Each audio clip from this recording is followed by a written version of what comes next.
On the morning of November 17th, 1894, in the frozen farmland outside Sheboygan Falls, Wisconsin, 9 men were found face down in the cooling vats of the Krueger family dairy barn, their lungs filled with fresh milk, their bodies rigid from the cold November air that had settled over their corpses during the night. The women who killed them were sisters, daughters of Heinrich Krueger, a man whose family had worked that land for 3 generations. The reason for the slaughter was documented in the trial records that followed. It was not money, it was not land, it was not revenge for any crime that modern men would recognize as worthy of bloodshed. It was a butter churn, a wooden butter churn that had belonged to their grandmother, stolen as payment for a debt their father never owed, mocked in the town square, and smashed to pieces in front of the entire community on a Sunday afternoon while the Krueger family watched in silence. If you have the courage to hear this story, leave your like and subscribe. The Wisconsin frontier of 1894 was not the wilderness it had been 50 years prior, but it was not yet the America of electric lights and motor cars that would arrive in the new century. It was a place caught between eras, where men still broke their backs behind plows, and women still rendered lard in iron kettles over wood fires, but where the railroad had already come and gone, taking with it the promise of prosperity that had drawn their fathers and grandfathers west. Sheboygan Falls had peaked in the 1870s when the lumber mills ran day and night, and you could hear the saw blades screaming from 5 miles away. By the time the Krueger daughters were grown women, the mills were mostly silent. The timber was gone. The men who had once earned $2 a day cutting pine now earned 75 cents a day milking cows for families like the Krugers.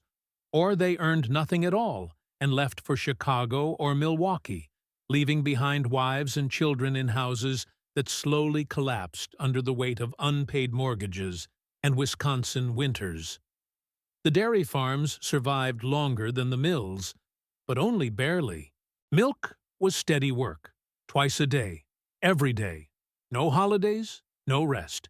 Just the endless rhythm of teats and buckets, and the acrid smell of manure mixed with hay.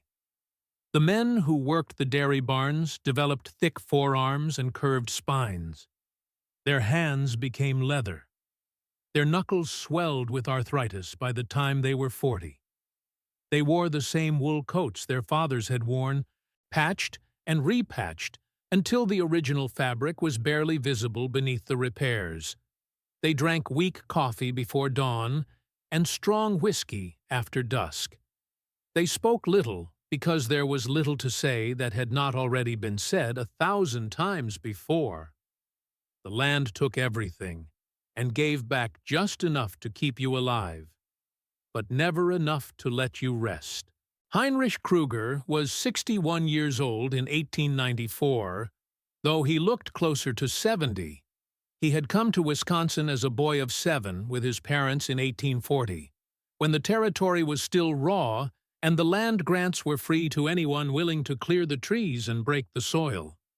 His father had died of pneumonia the first winter. His mother had remarried a man named Stoltz, who beat Heinrich regularly, and with little provocation, until Heinrich was 15, and large enough to beat him back, which he did once, thoroughly, before walking off the farm with nothing but the clothes on his back and a skinning knife his real father had brought from Germany. He walked for 3 days until he found work with a Dutchman named Vandermeer, who owned 80 acres and 6 cows and needed a boy who could work without supervision. Heinrich worked for Vandermeer for 7 years, sleeping in the barn loft, eating 1 meal a day, saving every penny. When Vandermeer died of a stroke while shoveling snow, his widow sold Heinrich 20 acres at a price he could almost afford. And Heinrich married a German girl named Margaret, who had crossed the ocean alone at 17 to escape a father who drank, and a village where there were no futures for girls without dowries. They had 5 children. 3 sons died before the age of 5. 2 from scarlet fever, and 1 from a fall into a well that Heinrich had not yet covered with boards, because he was working 16-hour days trying to clear a new field, and there were never enough hours and never enough hands. The 2 daughters survived. Greta was born in 1868. Ilse was born in 1871. Heinrich loved them the way men of his generation loved their children, which is to say, he rarely spoke to them directly, never embraced them after they were old enough to walk, and expected them to work as hard as any son would have worked. They milked cows from the age of 8. They mucked stalls. They hauled water. They learned to deliver calves and slaughter chickens, and render fat and cure meat and all the other small violences that farming required. Margaret taught them to read from a Bible printed in German, though Heinrich saw no use in it. He himself could not read, but he could look at a cow and know within a day whether it would live or die. He could feel a shift in the wind and know whether the rain would come in time to save the wheat. He could calculate debt and interest in his head faster than any banker with a ledger. These were the skills that mattered. The butter churn had belonged to Margaret's mother, who had brought it from the old country wrapped in a quilt that had been her own mother's wedding gift. It was oak, bound with iron bands that had been forged by a blacksmith in a village whose name Margaret could no longer remember. The wood was dark with age and smooth from decades of use. It stood 3 feet tall and required 2 hands to lift when empty. When Margaret died in 1889 of a cancer that started in her breast and spread until she weighed less than 80 pounds and could no longer leave her bed, she called Greta and Ilse to her side and told them the churn was theirs now, that it was the only thing of value she had ever owned, that it represented every woman in their line going back farther than anyone could remember, and that they were to keep it and use it and pass it to their own daughters when the time came. Heinrich stood in the doorway during this conversation, his hat in his hands, his face unreadable. After Margaret died, he built her coffin himself from pine boards and buried her in the Lutheran cemetery on a hill overlooking land that had taken everything from her and given nothing back. The daughters did not marry. Greta was 26 in 1894. Ilse was 23. They were not ugly, but they were not soft. Their hands were rough. Their shoulders were broad. They smelled of milk and lye and hard work. The young men in Sheboygan Falls who might have courted them had long since left for cities where the work was easier and the girls were prettier and spoke English without an accent. The few men who remained were either married or broken, or both. Heinrich never spoke of grandchildren. He knew the line would end with him. The farm would be sold after he died, probably for less than he owed the bank, and some other family would work the land until they too were broken, and so on, until the land itself gave out, or the world changed enough that milk no longer mattered. This was not tragedy. This was simply the way things were. In the summer of 1893, a dry goods merchant named Callum Reed opened a store in Sheboygan Falls. Reed was not from Wisconsin. He had come from Pennsylvania, where he claimed to have made a small fortune selling supplies to coal miners, though no one could verify this and most suspected he was lying. He was 42 years old, unmarried, well-dressed by local standards, and possessed of the kind of easy charm that men who work with their hands instinctively distrust. He extended credit freely to farmers who needed tools or fabric or seed, and the terms seemed fair at first, though the interest rates were higher than the bank, and the contracts were written in language that required a lawyer to interpret, and there were no lawyers in Sheboygan Falls who worked for farmers. Heinrich borrowed $37 from Reed in August of 1893 to repair a barn roof that had collapsed under the weight of a late spring snow. The terms were 10% interest, to be repaid by the following spring. Heinrich agreed because he had no choice. The cows needed shelter. Winter was coming. The bank had already refused him. By spring of 1894, Heinrich had repaid $29. He calculated that he owed $8 plus $3.70 in interest, a total of $11.70. Reed's ledger showed a different number. According to Reed, Heinrich owed the original $37 plus 10% compounded monthly, which came to nearly $50. Heinrich could not read the contract. His daughters read it to him slowly, tracing the words with their fingers, and realized that the 10% was indeed monthly, not annual as Heinrich had assumed, and that the contract included additional fees for late payment, even though Heinrich had never been late, and that Reed had the right to claim property as collateral if the debt was not satisfied within 1 year. Reed came to the farm on a Thursday afternoon in April with 2 hired men, both of them larger than Heinrich, and demanded either $49.60 or property of equivalent value. Heinrich had $11. Reed looked around the farmhouse, walking through rooms without asking permission, and his eyes settled on the butter churn. Heinrich said no. He said it quietly, but he said it clearly. The churn was not his to give. It belonged to his daughters. It had belonged to his wife before them. It was not for sale, and it was not collateral. Reed smiled and said that according to the law, he did not need Heinrich's permission. The debt was legal. The contract was signed. The churn was property.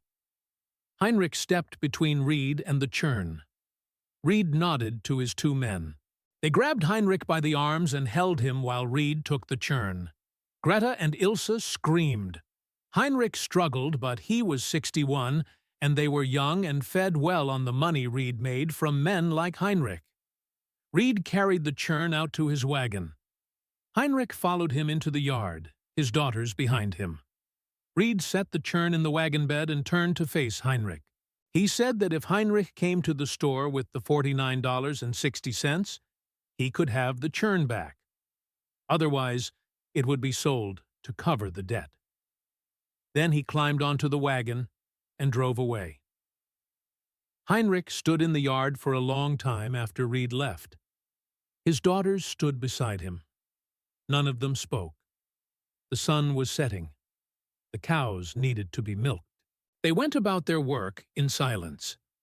That night, Heinrich sat at the kitchen table with a pencil and a piece of paper, trying to calculate how he could raise $49. He owned 80 acres, but 70 of it was mortgaged. He owned 23 cows, but they were worth more as milk producers than as beef, and selling even one would reduce his income below what he needed to feed his family and pay the mortgage.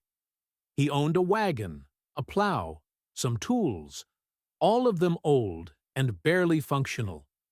He had no savings. He had no family to borrow from. His parents were dead. His wife was dead. His sons were dead. He had 2 daughters who worked as hard as any man and would inherit nothing but debt. He put the pencil down. He went to bed. He did not sleep. On Sunday, 3 days later, Reed brought the butter churn to the town square. It was market day. Perhaps 200 people were gathered, farmers and their wives selling eggs and vegetables and homemade cheese. Reed set up a small platform and announced that he was auctioning property to cover debts. He held up the butter churn and described it as a fine antique, German-made, oak and iron, worth at least $20 to the right buyer. He did not mention the Krueger name. He did not need to. Everyone in Sheboygan Falls knew the churn. They had seen Margaret use it every week for decades. They knew it had crossed an ocean. They knew what it meant. Heinrich was standing in the crowd with his daughters. Reed saw them. He smiled. The bidding started at $5. An old woman bid $6. A farmer bid $7. Reed encouraged higher bids, describing the craftsmanship, the history, the rarity. The bidding stalled at $9.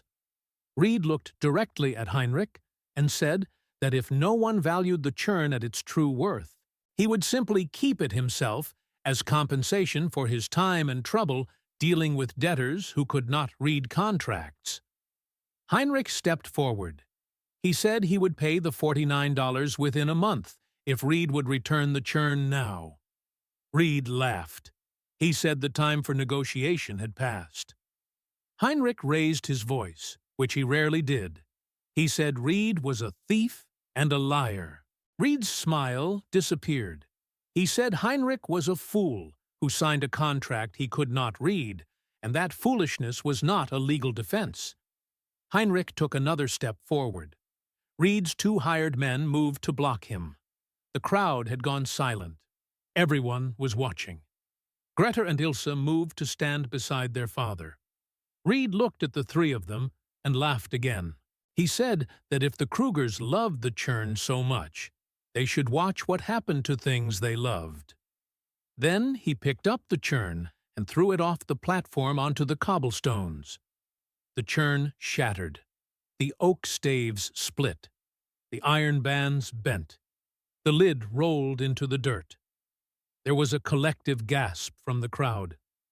Margaretta's mother's butter churn, carried across an ocean, used by 3 generations of women, was in pieces on the ground. Heinrich made a sound that was not quite a shout, and not quite a groan.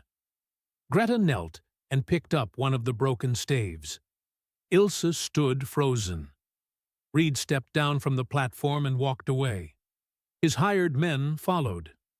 The crowd dispersed slowly, avoiding eye contact with the Kruegers, because to look at them was to acknowledge what had happened, and to acknowledge what had happened was to admit that any of them could be next, that Reed could take anything from anyone, that there was no safety and no justice and no honor left in a world where a man could destroy a family's legacy in front of the entire town and walk away smiling. Heinrich picked up the pieces of the churn. He carried them home.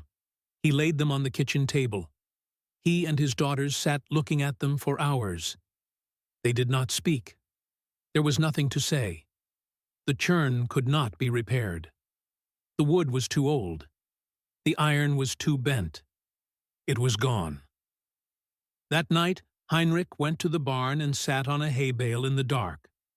Greta and Ilse found him there an hour later. They sat beside him.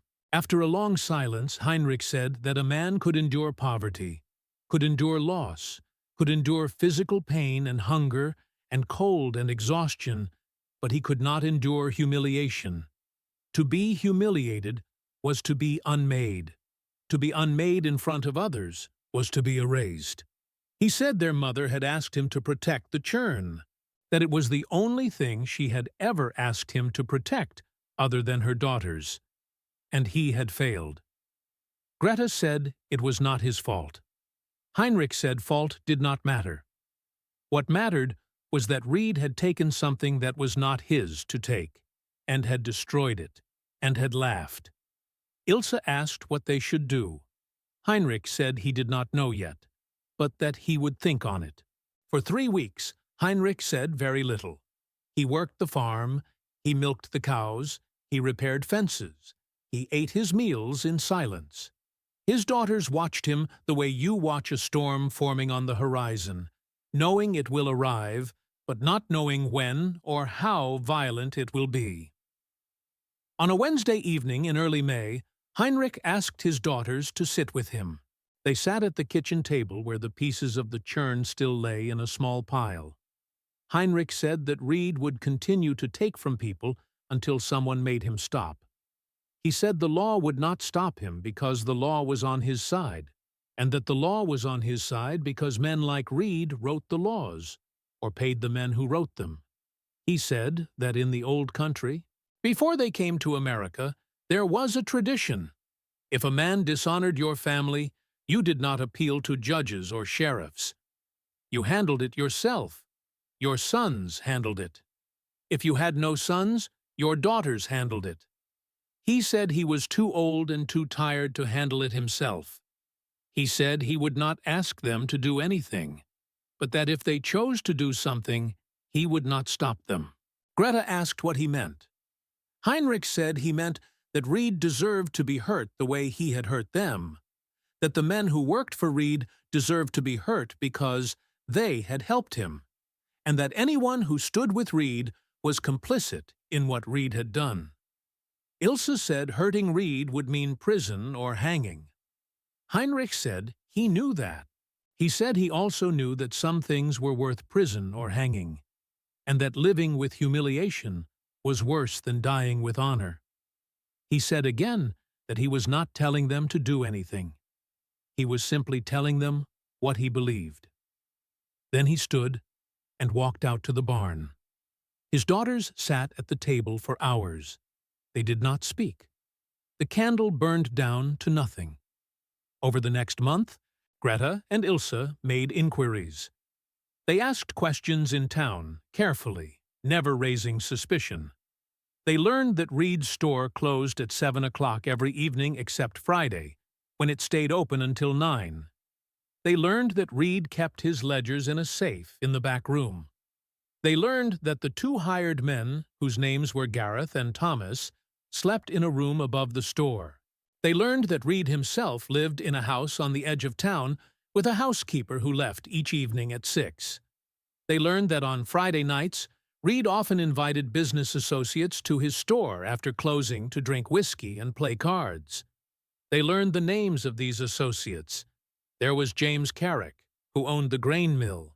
There was Peter Stoltz, Heinrich's former stepfather, now 78 years old and still mean. There was Samuel Voss, who owned half the land in the county and rented it to farmers at rates that guaranteed they would never own it themselves. There was Edward Klein, a lawyer. There was Martin Fisher, who ran the bank. There was Daniel Meyer and Robert Krueger, no relation to Heinrich, who owned the slaughterhouse. There was William Bauer, who owned the sawmill that no longer ran. 9 men in total, counting Reed and his 2 hired men. 9 men who controlled everything in Sheboygan Falls.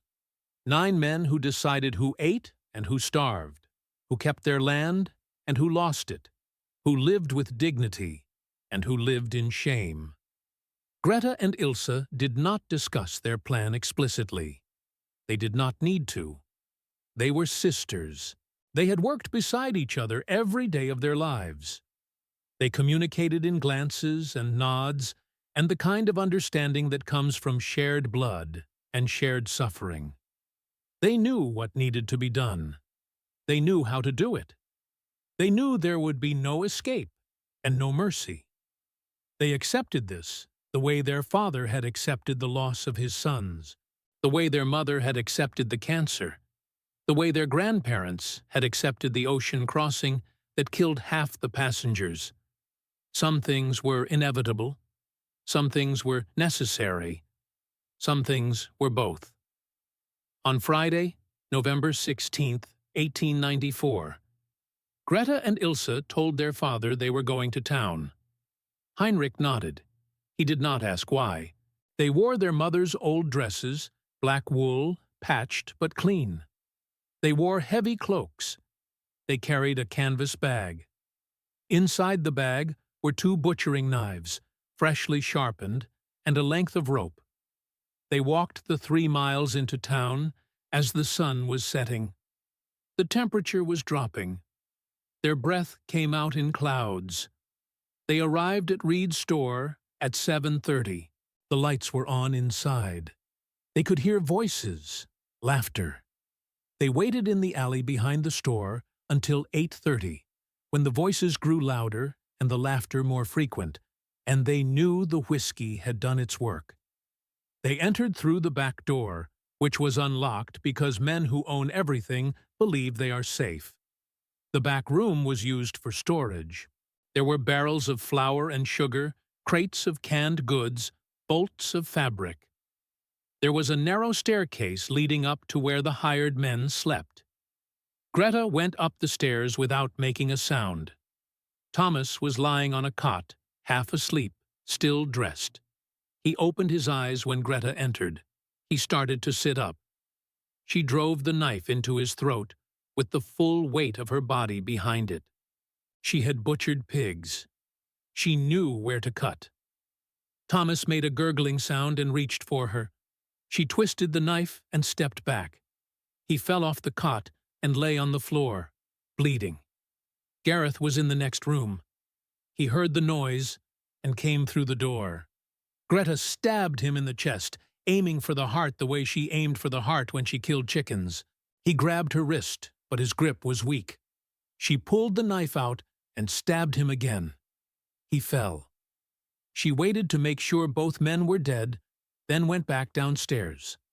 Ilse was standing in the doorway to the front room, looking at the 9 men sitting around a table covered with cards and coins and whiskey bottles.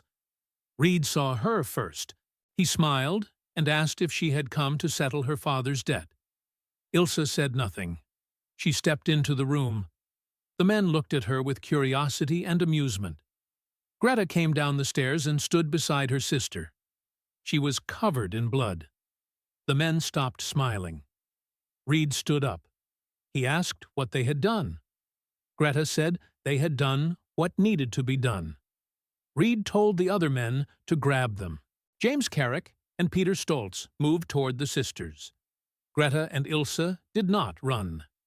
They had not come to run. What happened next took less than 30 minutes, but felt longer. Time stretches when violence enters a room. The men were older, drunk, and soft from years of sitting behind desks. The sisters were young, sober, and strong from years of farm work. Greta stabbed James Carrick in the stomach. He fell against a shelf and knocked over a display of preserves. Peter Stoltz lunged at Ilse. She ducked under his arms and drove her knife into his kidney. He screamed. Samuel Voss tried to run for the front door. Greta tackled him from behind and cut his throat. Edward Klein grabbed a chair and swung it at Ilse. She blocked it with her arm, and the force of the blow broke 2 of her fingers, but she did not drop the knife. She stabbed him in the side. Martin Fisher and Daniel Meyer and Robert Krueger backed into a corner. They begged. They offered money. They promised to forgive debts. Ilse and Greta did not listen. They moved methodically, the way you move when you are slaughtering livestock, because that is what these men were to them. Livestock. Animals who had taken more than they gave and would continue to take until they were stopped. Reed tried to fight. He picked up a fireplace poker and swung it at Greta's head. She stepped back, and the poker hit a shelf instead. He swung again. This time she caught his wrist and twisted until he dropped the poker. Then she pushed him backward into a chair. She did not stab him immediately. She wanted him to understand. She wanted him to feel what her father had felt standing in the town square, watching something precious destroyed for no reason other than cruelty. She told him this. She spoke in German because she wanted to use her mother's language. Reed did not understand German. He understood tone. He understood the look in her eyes. He tried to stand. Ilse kicked him in the chest, and he fell back into the chair. Greta drove the knife into his stomach and pulled it upward, the way you open a deer. Reed screamed. The other men were still screaming. The room smelled of blood and whiskey and fear. When all 9 men were dead or dying, Greta and Ilse dragged the bodies one by one out the back door and across the alley to the dairy barn that Reed owned but had never worked. The barn held the cooling vats, where milk was stored overnight before being shipped to Milwaukee. There were 4 vats, each one 10 feet long and 4 feet deep, filled with milk from that evening's delivery. The sisters pushed the bodies into the vats face down. They held them under until they were certain the men were dead, though most were already gone. The milk turned pink. then red. The bodies floated at first, then sank as their lungs filled. When the last body was submerged, Greta and Ilse washed their hands and arms in the cold milk. Then they walked out of the barn and started walking home. They arrived at the farm just after midnight. Heinrich was sitting at the kitchen table.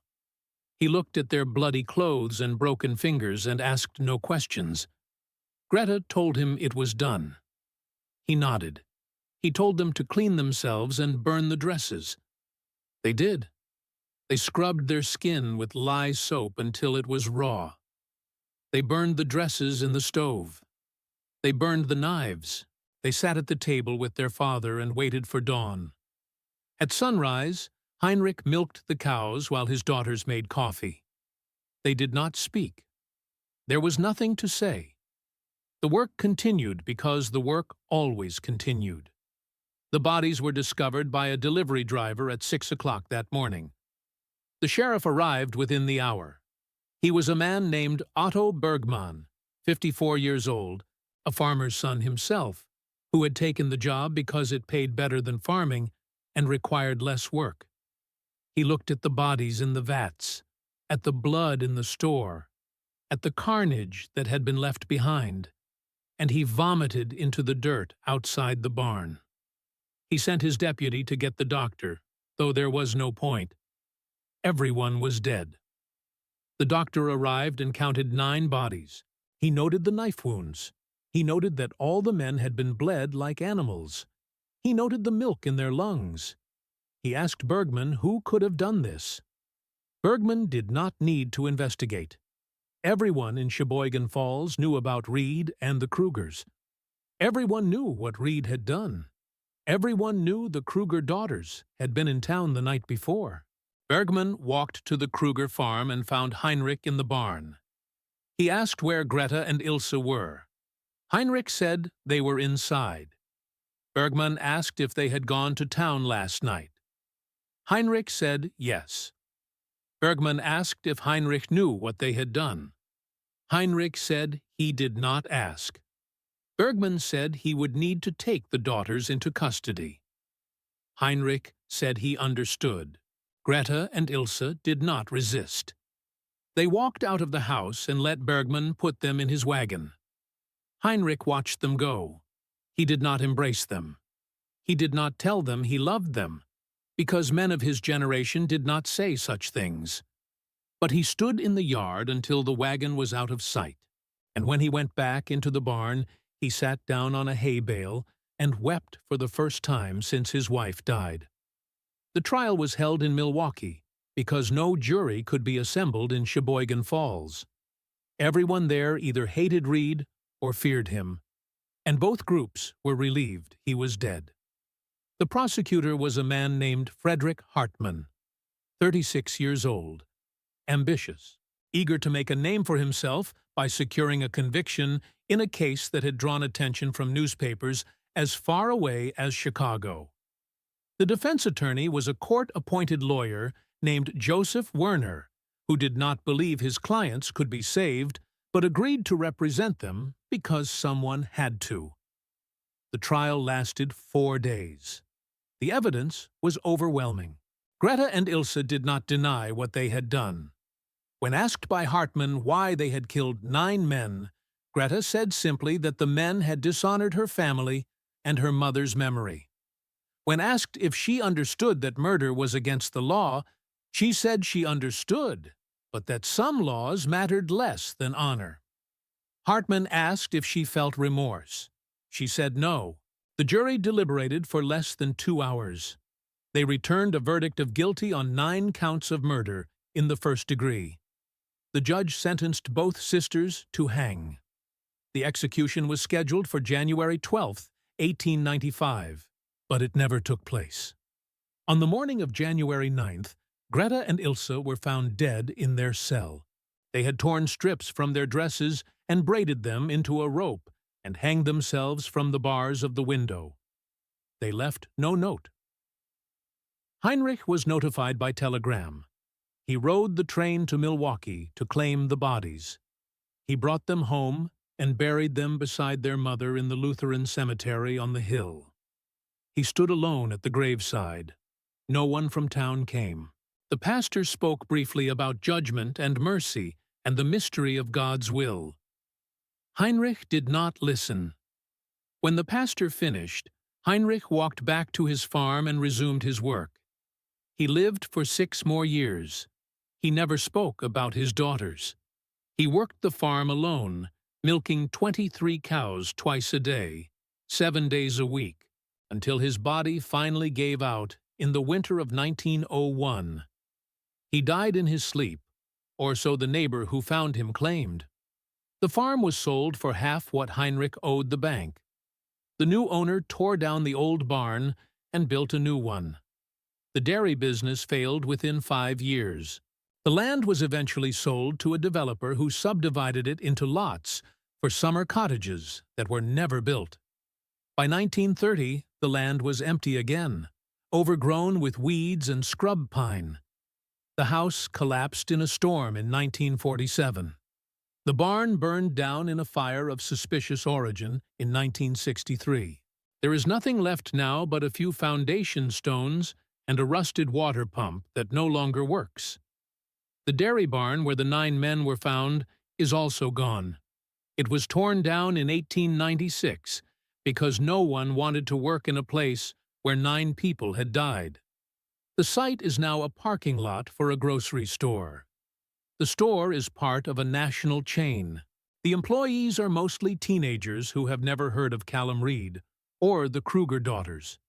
They stock shelves and run registers and go home at the end of their shifts without thinking about the ground beneath their feet. On quiet nights, when the store is empty and the lights are dimmed, some employees report feeling uneasy near the back loading dock, where the milk vats once stood. They describe a smell like sour milk mixed with copper. They describe a coldness that has no source. They describe the feeling of being watched. Management does not believe in ghosts. They install better lighting and ventilation. The reports continue. In Sheboygan Falls, there are no monuments to the Krueger daughters. There are no plaques. There are no historical markers. The old families who remain do not speak of what happened, and the new families who have moved in do not know to ask. The cemetery where Heinrich and Margaret and Greta and Ilse are buried is still maintained by the Lutheran Church, though the church itself closed in 1985 and was converted into an antique store. The graves are marked with simple stones that give only names and dates. There is no mention of how the daughters died or what they did. There is no mention of the butter churn. History has tried to forget them, the way it forgets most things that are uncomfortable or inconvenient or too complicated to explain to children. But the story persists. It is told in fragments by old men in bars, by descendants of the families who lived through it, by historians who specialize in forgotten crimes. The details change with each telling. Some versions claim the sisters killed 20 men, not 9. Some versions claim they were acting under a spell or curse. Some versions claim Reed had assaulted one of the sisters, and the murders were revenge for that. Because people prefer stories where violence makes sense, where there is a proportional cause, where rage can be justified by something worse than a broken butter churn. But the truth, as documented in the trial records and the newspaper accounts and the testimony of witnesses, is simpler and more terrible. 2 women killed 9 men because their family had been humiliated and they believed that honor mattered more than life. That is the story. That is all of it. Heinrich Krueger once told his daughters that a man could endure anything except humiliation. But he was wrong. A man can endure humiliation. People endure humiliation every day. They endure it because they have no choice. Because violence is illegal, and courts are slow, and justice is expensive, and most people simply want to live quiet lives and die in their sleep. What Heinrich meant, what he could not quite articulate, was that he personally could not endure it. That after 61 years of losing sons and burying a wife, and breaking his back for a piece of land that would never truly belong to him, he had reached a point where one more indignity was too many. He did not kill anyone himself. He was too old, too tired, too aware of consequences. But he planted the idea in his daughters' minds, and he did not uproot it when he saw it growing there. And when they acted on it, he did not stop them or turn them in or express regret. He simply stood in his yard and watched them being taken away. And then he went back to work, because work was all he had left. The Krueger daughters were not monsters. They were not insane. They were women who had been taught that honor mattered, that family mattered, that the past mattered, and who discovered that the world did not share these beliefs. They were women who had lost everything slowly, piece by piece, year by year, and who finally lost the one thing their mother had asked them to protect. They responded the only way they knew how, which was with the same brutal efficiency they brought to every other aspect of their lives.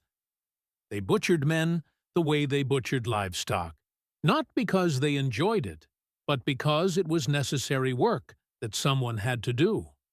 When it was done, they went home and washed their hands and waited for consequences they knew were coming. They did not run. They did not hide. They did not make excuses. They accepted responsibility the way their father had accepted the loss of his sons, the way their mother had accepted the cancer, the way their grandparents had accepted the ocean crossing. Some things were inevitable. Some things were necessary. Some things were both. The butter churn was never recovered. The pieces that Heinrich brought home from the town square were lost or thrown away after his death. No photographs exist.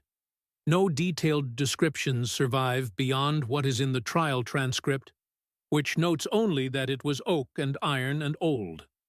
It exists now only as an idea, a symbol of everything that can be taken from a person who has nothing left to lose.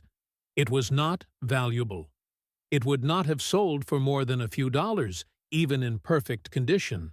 But it represented continuity, lineage, the long chain of women who had survived impossible circumstances and passed something down to the next generation. When Reed broke it, he broke that chain. He did not understand what he was breaking because men like Reed never do. They see only objects, never meaning. They see only property, never memory. They take and take and take until there is nothing left to take. And then they are surprised when the people they have robbed turn on them with knives. Sometimes the monsters we fear are not born. They are made, one broken butter churn at a time.